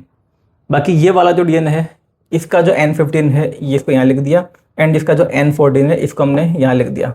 बस क्या किया है हमने, जो भी डीएनए था इनके दोनों जो स्ट्रैंड है उनको क्या किया है, अलग किया है। अब ये आपने अलग कर दिया, बस इसके बाद में क्या करना है, अब इनके सामने क्या बनेगा, कॉम्प्लीमेंट्री स्ट्रैंड बनेगा। देखिए जो कॉम्प्लीमेंट्री स्ट्रैंड बनेगा कहाँ बन रहा है, N14 के अंदर बन रहा है। तो इन चारों के सामने हम बना देते हैं क्या, कॉम्प्लीमेंट्री स्ट्रैंड। तो देखिए ये कॉम्प्लीमेंट्री स्ट्रैंड बन गया इसके सामने ये। अब बनाना केवल कौन सा है, N14, क्योंकि N14 के अंदर ही ये ग्रो कर रहे हैं। तो ये N14 आ गया, इसके सामने भी N14, इसके सामने भी N14,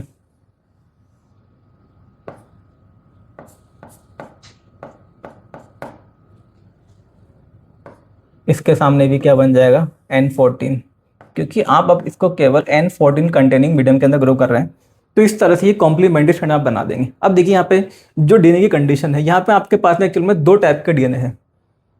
देखिए ये और ये जो ये वाला डीएनए है, मतलब फर्स्ट एंड थर्ड वाला जो हमने बनाया है, जैसे ये वाला डीएनए एंड ये वाला डीएनए, ये तो दोनों सेम टाइप के हैं, इनको हम बोलेंगे क्या, हाइब्रिड डीएनए। इनके पास में एक डीएनए तो कौन सा है, N14, मतलब एक स्ट्रैंड N14 है, दूसरा कौन सा है, N15।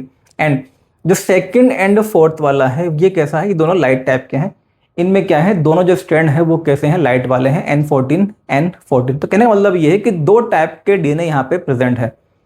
तो भाई जब हम इस तरह की इकोलाई को लेंगे, इनकी जो सेल है उसको ब्रेक करेंगे, ये जो डीएनए है इनको हम एक्सट्रैक्ट करेंगे, एंड जो सीजियम क्लोराइड वाला जो सॉल्वेंट है उस वाली सेंट्रीफ्यूगेशन ट्यूब के अंदर ऐड करके जब उसका हम सेंट्रीफ्यूगेशन परफॉर्म करेंगे, तब ऑब्वियस सी बात है यहाँ पे जो पैलेट है वो एक नहीं बनेगा बल्कि दो बनेंगे, क्योंकि अब दो टाइप के जो डीएनए है वो प्रेजेंट है। एक तो कौन से हैं, हाइब्रिड वाले, दूसरा कौन सा है, लाइट डीएनए। तो अब यहाँ से ये जो इकोलाई है इनको लेते हैं, इनकी सेल को ब्रेक करते हैं, जो इनका डीएनए है वो एक्सट्रैक्ट करते हैं। डीएनए अब कितने टाइप का है? 2 टाइप का है। वो जो एक्सट्रैक्टेड डीएनए है उसको ऐड करते हैं सेंट्रीफ्यूगेशन ट्यूब के अंदर। सेंट्रीफ्यूगेशन ट्यूब के अंदर ऐड करते हैं क्या? Caesium chloride. इस डीएनए को ऐड किया, अब इसका क्या परफॉर्म करेंगे? सेंट्रीफ्यूगेशन। सेंट्रीफ्यूगेशन जब होगा सेंट्रीफ्यूगल फोर्स लगेगा, एंड जो सेंट्रीफ्यूगल फोर्स है उसकी वजह से अब इसमें जो भी ये डीएनए प्रेजेंट है ये अपनी डेंसिटी के अकॉर्डिंग अलग अलग लेयर में क्या हो जाएगा? सेपरेट हो जाएगा। अब देखिए यहाँ पे क्या होता है, जो डीएनए है, देखिए यहाँ पे कौन सा था? Hybrid DNA. And hybrid DNA तो यहाँ पे भी है। तो जो हाइब्रिड डीएनए का जो पैलेट है वो तो बिल्कुल उसी पोजीशन पे बनेगा। जो हाइब्रिड डीएनए का पैलेट है उसकी जो पोजीशनिंग है वो तो बिल्कुल सेम रहेगी। तो ये तो बन गया यहाँ पे क्या? हाइब्रिड डीएनए का पैलेट।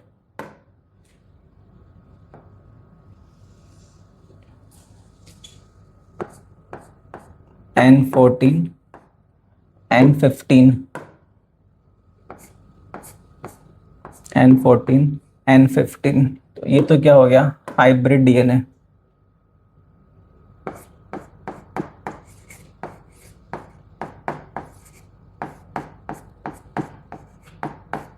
Hybrid DNA. इसके अलावा ये जो लाइट वाले डीएनए है, ये लाइट डीएनए है, तो ऑब्वियस सी बात है इनका जो पैलेट है ये ऊपर बनेगा। इनका जो पैलेट है ये कहाँ बनता है? ऊपर बनता है।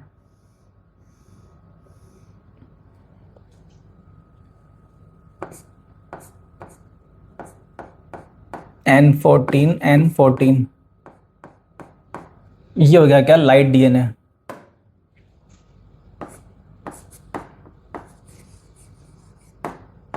लाइट डीएनए N14, N14, ये क्या हो गया? Light DNA. अब देखिए जो एक्सपेरिमेंट है यहाँ से इन्होंने कंक्लूड किया कि जो डीएनए का रेप्लिकेशन है वो कैसा होता है? Semi conservative. अब देखिए इसको एक्चुअल में कैसे समझना है। जैसे यहाँ पे आप देखेंगे जब इसको स्टार्ट किया था, ई कोलाई को पहले उन्होंने ग्रो किया था किसमें? N15 कंटेनिंग मीडियम में, कई जनरेशन के लिए। एंड उसको ग्रो करने के बाद में जो ई कोलाई है उनकी वो सेल को लेके उसका जो डीएनए उसको निकाला, उसका क्या किया इन्होंने? सेंट्रीफ्यूगेशन। तो जो पैलेट है वो यहाँ पे बनता है, ठीक है ना, क्योंकि जो डीएनए है वो कैसा है? हैवी है। अब उसके बाद में ये हो गया, चलो यहाँ से तो स्टार्ट हुआ है एक्सपेरिमेंट। इसके बाद में इन्होंने जो ई कोलाई है इनको ट्रांसफ़र किया N14 कंटेनिंग मीडियम में। अब इन्होंने 20 मिनट के बाद में, यानी कि आफ्टर 1 जनरेशन, सैंपल लिया, डीएनए को एक्सट्रैक्ट किया, उसका सेंट्रीफ्यूगेशन किया। यहाँ पे जो पैलेट है वो एक पैलेट हमें देखने को मिलता है। आफ्टर 1 जनरेशन जो पैलेट है, मतलब जब एक बार डीएनए का रेप्लिकेशन हुआ है, पैलेट कितना बना है यहाँ पे? 1। अगर हम यहाँ पे देखते हैं जो अलग अलग मोड यहाँ पे सजेस्ट किए गए थे, देखिए ये जो मोड थे ये 3 मोड थे, semi conservative, conservative and dispersive. Semi conservative में क्या बताया गया कि जब भी रेप्लिकेशन होगा तो एक स्ट्रैंड तो पुराना वाला होगा, एक स्ट्रैंड कैसा होगा? नया होगा। तो कहने का मतलब ये है कि अगर इसके अकॉर्डिंग देखें तो जब आफ्टर 20 मिनट, यानी कि आफ्टर 1 जनरेशन, जो डीएनए की डेंसिटी है वो तो सेम ही रहेगी। एंड जब सेम रहेगी तो उसका जो पैलेट है वो भी एक ही बनेगा, और पैलेट एक बन भी रहा है। इसको चेक कर लेते हैं। यहाँ पे क्या था? कंजर्वेटिव। देखिए कंजर्वेटिव में क्या बताया गया था? जो पुराना डीएनए है वो बिल्कुल कैसा रहता है? मतलब वो पूरा कंजर्व रहता है। एंड एक ये तो कंजर्व रहता है, एंड एक बनता है पूरा नया डीएनए। कहने का मतलब ये, अगर हम कंजर्वेटिव वाली अप्रोच को मान के चलें, अगर हम मान के चलें कंजर्वेटिव मोड होता है, तो कंजर्वेटिव के अकॉर्डिंग तो ये जो फर्स्ट स्टेप है, मतलब यहाँ पे जब हमने 20 मिनट के बाद में इसको सेंट्रीफ्यूज किया है, ये यहाँ पे एक्चुअल में क्या होना चाहिए था? यहाँ पे मिलना चाहिए थे 2 पैलेट अकॉर्डिंग टू कंजर्वेटिव। एक तो पैलेट किसका होता? जो कि जिसमें होता N15 वाला डीएनए, क्योंकि भाई आपने जो डीएनए है वो कौन सा बना लिया यहाँ पे? ये N15, भाई इस वाले डीएनए से बन रहा है नया डीएनए। तो अगर हम माने क्या? कंजर्वेटिव, तो इसके अकॉर्डिंग क्या होना चाहिए? एक तो डीएनए कौन सा रहेगा? N15, एंड दूसरा जो डीएनए नया बनेगा वो क्या होना चाहिए? N14। पुराना वाला कंजर्व रहेगा, एंड जो नया वाला है वो बिल्कुल नया रहेगा। इसका मतलब पैलेट कितने होने चाहिए? 2। लेकिन जो पैलेट है वो कितना मिला? केवल एक पैलेट मिला, 2 नहीं मिले। इसका मतलब ये है कि कंजर्वेटिव तो नहीं है। अब क्या बचे? 2 ऑप्शन। एक बचता है सेमी कंजर्वेटिव, दूसरा कौन सा था? डिस्पर्सिव। यहाँ तक ये क्लियर हो गया कि क्या नहीं है, कंजर्वेटिव नहीं है। अब दो ऑप्शन है, सेमी कंजर्वेटिव भी हो सकता है या फिर क्या होता है डिस्पर्सिव। क्योंकि डिस्पर्सिव के अंदर ये बताया गया था कि हर एक जो डीएनए बनेगा उसमें जो हर एक स्ट्रैंड है उसमें कुछ सेगमेंट तो किसका होगा, ओल्डर डीएनए का, कुछ होगा नए डीएनए का। अब इसके बाद में जब आती है सेकंड जनरेशन, जो सेकंड जनरेशन है इसके बाद में क्या हुआ, यहाँ पे बन गए क्या, दो पैलेट। अब देखिए जो दो पैलेट हैं, अगर हम देखते हैं इसको अकॉर्डिंग टू सेमी कंजर्वेटिव, भाई तो सेमी कंजर्वेटिव के अकॉर्डिंग तो सही है, हमने उसी के अकॉर्डिंग इसको किया भी है कि दोनों स्ट्रैंड को हमने अलग किया, इन दोनों को अलग किया, मतलब जो पुराना स्ट्रैंड है वो काम कर रहा है किसकी तरह, टेम्पलेट की तरह, एंड जो उसके सामने नया जो कॉम्प्लीमेंट्री स्ट्रैंड है उसका फॉर्मेशन होता है। उसकी वजह से क्या हुआ है, यहाँ पे दो टाइप के जो डीएनए है ये फॉर्म होते हैं आफ्टर 40 मिनट। लेकिन अगर हम देखते हैं कौन सा, डिस्पर्सिव, भाई डिस्पर्सिव के अकॉर्डिंग अगर देखते हैं तो यहाँ पे भी पैलेट तो एक ही होना चाहिए था। डिस्पर्सिव का मतलब क्या है, डिस्पर्सिव में सिंपल सा ये था कि हर एक जो डीएनए का स्ट्रैंड है उसमें कुछ पार्ट किसका होगा, नए डीएनए का, कुछ किसका होगा, पुराने डीएनए का। तो डीएनए जो भी नया डीएनए बनेगा एक्चुअल में उसकी जो डेंसिटी वो लगभग कैसी रहेगी, सेम रहेगी, क्योंकि उसके अंदर नया पुराना दोनों मिक्स है एंड हर एक स्ट्रैंड के अंदर फिक्स है, मतलब हर एक जो स्ट्रैंड है उसके अंदर मिक्सिंग होगी, तो डेंसिटी लगभग कैसी रहेगी, वहाँ पे सेम रहेगी। अगर हम लेते डिस्पर्सिव तो यहाँ पे मिलना चाहिए था क्या, सिंगल पैलेट, लेकिन कितना मिल गया, यहाँ पे दो पैलेट मिले हैं। तो दो पैलेट यहाँ पे बने हैं, तो ये इस चीज़ को प्रूव करता है कि जो कंजर्वेशन, जो डीएनए का रेप्लिकेशन है वो कैसा होता है, सेमी कंजर्वेटिव। तो इस तरह से जो मिचेल्सन स्टॉल है इनके एक्सपेरिमेंट से प्रूव होता है कि डीएनए का जो रेप्लिकेशन है वो कैसा होता है, सेमी कंजर्वेटिव। अब देखिए इस पर बेस्ड कई सारे जो क्वेश्चन है वो पूछे जाते हैं। एक तो आपको ध्यान रखना है कि जिस तरह से हमने ये एक्सपेरिमेंट किया है, मतलब जो मिचेल्सन स्टॉल ने जो किया था उसी के अकॉर्डिंग हमने इसको फॉलो किया है। अब इसी के बेसिस पर अगर क्वेश्चन पूछा जाता है तो आपको बिल्कुल ये जो अप्रोच है इसको यूज करते हुए भी क्वेश्चन को सोल्व करना है। जैसे कि 20 मिनट के बाद क्या हुआ, डीएनए कितने हो गए, 2 हो गए। आफ्टर 40 मिनट क्या हुआ, जो डीएनए है वो कितने हो गए, यहाँ पे 4 हो गए। अगर हम थोड़ा सा और आगे चलते हैं, आफ्टर 60 मिनट क्या होगा, देखिए आफ्टर 60 मिनट जो डीएनए है वो कितने हो जाएंगे, 8 हो जाएंगे, डबल हो जाएंगे। आफ्टर 60 मिनट डीएनए कितने हो जाएंगे, 8 हो जाएंगे। एंड आफ्टर 80 मिनट जो डीएनए है वो कितने हो जाएंगे, 16 हो जाएंगे। अगर हम देखते हैं आफ्टर 80 मिनट, 80 मिनट के बाद में जो डीएनए है वो कितने हो जाएंगे, 16 हो जाएंगे, 16 डीएनए। 20 मिनट के बाद में 2, 40 मिनट डबल करना है बस, 40 मिनट के बाद में कितने हो गए, 4। 60 मिनट के बाद में तीसरी जनरेशन कंप्लीट हो जाएगी, तो 60 मिनट के बाद कितने हो जाएंगे, ये 8 हो जाएंगे। एंड 80 मिनट के बाद में कितने हो जाएंगे, ये 16 हो जाएंगे। तो 80 मिनट के बाद में जाएंगे 16 डीएनए। पहली चीज़ तो ये, क्योंकि एनसीईआरटी के अंदर एक क्वेश्चन पूछेगा तो उसको हम सॉल्व करेंगे। दूसरी बात, आफ्टर 20 मिनट आप देखोगे हाइब्रिड डीएनए कितने, भाई 100% डीएनए हाइब्रिड है, क्योंकि 2 डीएनए बने हैं ये आफ्टर 20 मिनट और दोनों कैसे हैं, हाइब्रिड है, ठीक है। आफ्टर 40 मिनट कितने हाइब्रिड है एंड कितने लाइट हैं, 2 तो हाइब्रिड है, ये वाला हाइब्रिड और ये वाला हाइब्रिड, एंड 2 कैसे हैं, लाइट है। तो आफ्टर 40 मिनट क्या हुआ है, 2 हाइब्रिड है एंड 2 लाइट है। अब बात कर लेते हैं हम आफ्टर 60 मिनट। आफ्टर 60 मिनट जो डीएनए है वो कितने बनेंगे, 8 बनेंगे। 8 डीएनए में से भी आप देखोगे जो हाइब्रिड है वो तो केवल 2 ही रहेंगे, बाकी के 6 कैसे हो जाएंगे, लाइट। सिंपल सी बात है, हाइब्रिड के लिए आपको क्या चाहिए, आपको चाहिए N15। आपके पास में N15 वाले जो स्ट्रैंड है वो केवल 2 ही हैं भाई। N15 वाले स्ट्रैंड आपके पास में एक तो ये है और एक ये है। जब आपके पास में N15 वाले स्ट्रैंड 2 ही हैं तो आप मैक्सिमम जो हाइब्रिड है वो कितने बना पाओगे, 2 ही बना पाओगे, क्योंकि आप अब इसको ग्रो किस में कर रहे हैं, N14 में। तो जो भी नया डीएनए का स्ट्रैंड आएगा, मतलब जो भी नया डीएनए का स्ट्रैंड आएगा उसके अंदर जो नाइट्रोजन है वो कौन सा आएगा, N14। तो N15 तो बढ़ेगा नहीं, N15 तो फिक्स है, 2 ही स्ट्रैंड है। तो 2 ही स्ट्रैंड है N15 के, तो 2 ही मैक्सिमम जो हाइब्रिड है वो बन सकते हैं। तो आपको ध्यान रखना है 40 मिनट के बाद भी 2 हाइब्रिड है, टोटल ये ना 4 हैं, 2 hybrid 2 light. After 60 minute DNA हो जाएंगे 8, उनमें से 2 तो क्या होंगे, हाइब्रिड, एंड बाकी के जो 6 है वो क्या हो जाएंगे, लाइट। आफ्टर 80 मिनट, जो आफ्टर 80 मिनट है 16 डीएनए बनेंगे, इनमें से भी क्या होगा, 2 तो क्या होंगे, हाइब्रिड, 2 तो क्या होंगे, हाइब्रिड होंगे, एंड बाकी के जो 14 है वो क्या हो जाएंगे, लाइट। आफ्टर 80 मिनट 2 कैसे रहेंगे हाइब्रिड, बाकी के 14 के हो जाएंगे लाइट हो जाएंगे। तो ये रेशियो मतलब एनसीईआरटी के अंदर क्वेश्चन में पूछा गया, तो आप 2:14 या बोल सकते हो 1:7 हो जाएगा। हाइब्रिड इज टू लाइट देखेंगे तो 2:14, लाइट इज टू हाइब्रिड देखोगे तो 14:2 या 7:1। तो इस तरह से आप इसको सोल्व कर सकते हैं। लेकिन ध्यान रखना है कि जो भी हमने सोल्व किया है कि क्योंकि जो पैटर्न था, जो मिचेल्सन स्टॉल ने जिस तरह से पैटर्न लिया था, जिस तरह से एक्सपेरिमेंट को परफॉर्म किया था, वही लॉजिक हमने यहाँ पे यूज़ किया है। एंड ज़्यादातर खैर एग्जाम के अंदर उसी के बेस पे क्वेश्चन पूछा जाता है। बाकी अगर कुछ उसके अंदर चेंज किया जाएगा तो आपको भी उसी के अकॉर्डिंग जो है चीज़ों को चेंज करना पड़ेगा। क्योंकि इन्होंने जब एक्सपेरिमेंट किया है तो पहले इन्होंने क्या किया है, पहले इन्होंने बनाए हैं क्या, हैवी डीएनए।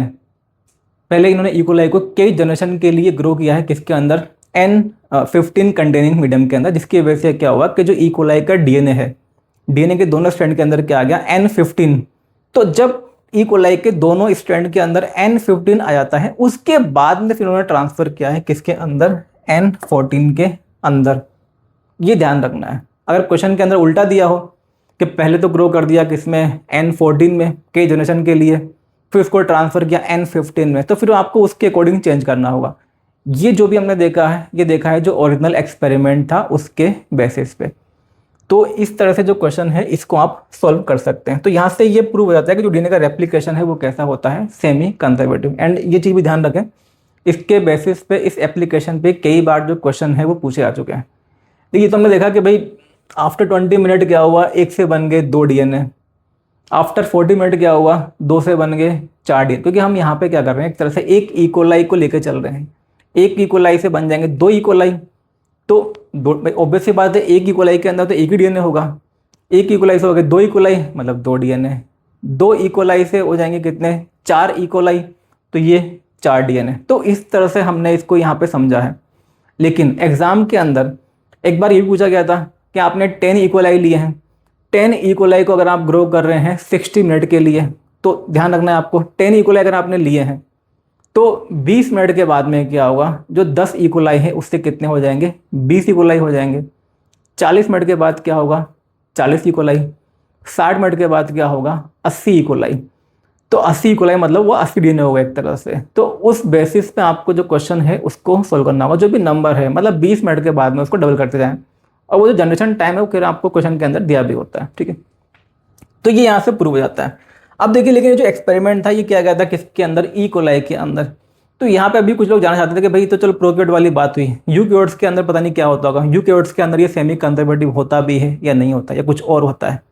तो एक सिमिलर टाइप का जो एक्सपेरिमेंट है ये परफॉर्म किया था टेलर नाम के साइंटिस्ट ने।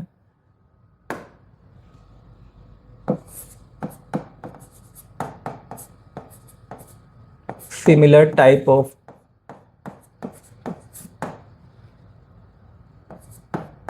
experiment was performed by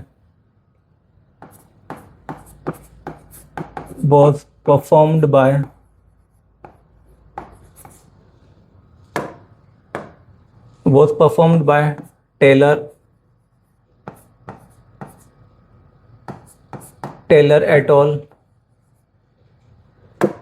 देखिए टेलर एटोल का मतलब होता है टेलर एंड उनकी टीम, या टेलर एंड इनके जो कलीग्स थे, Taylor et al in Vicia faba plant,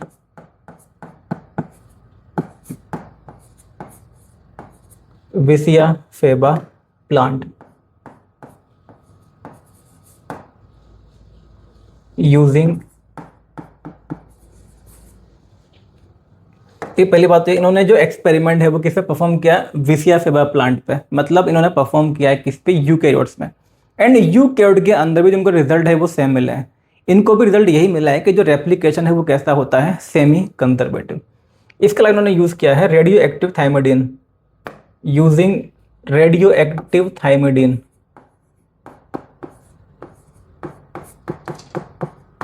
using radio active thymidine, इसको यहीं पे लिख लेते हैं, रेडियो एक्टिव थाइमिडीन।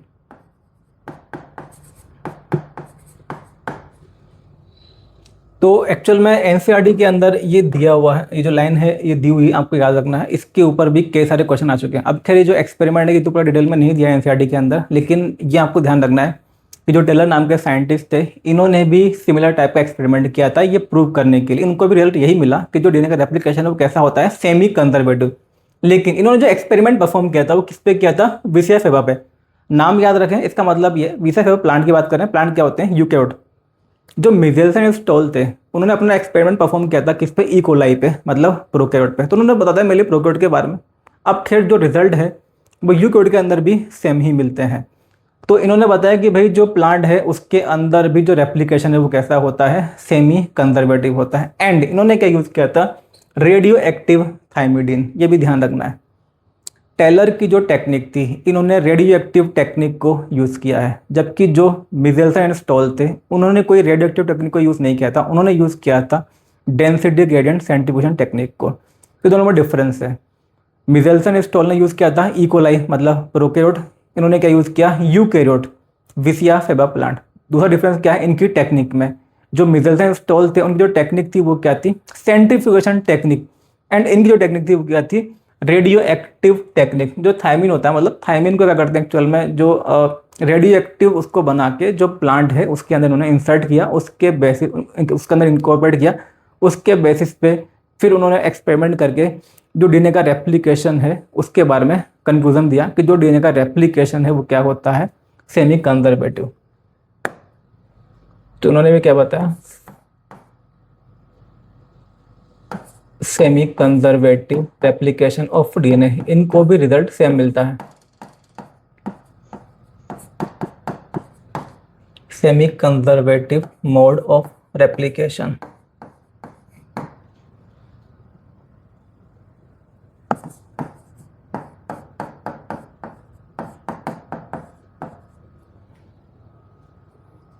तो जो एक्सपेरिमेंट वाला पार्ट है यहाँ पे कि डीएनए का जो रेप्लिकेशन है वो कैसा होता है, सेमी कंजर्वेटिव, ये एक्सपेरिमेंट वाला पार्ट होता है कंप्लीट।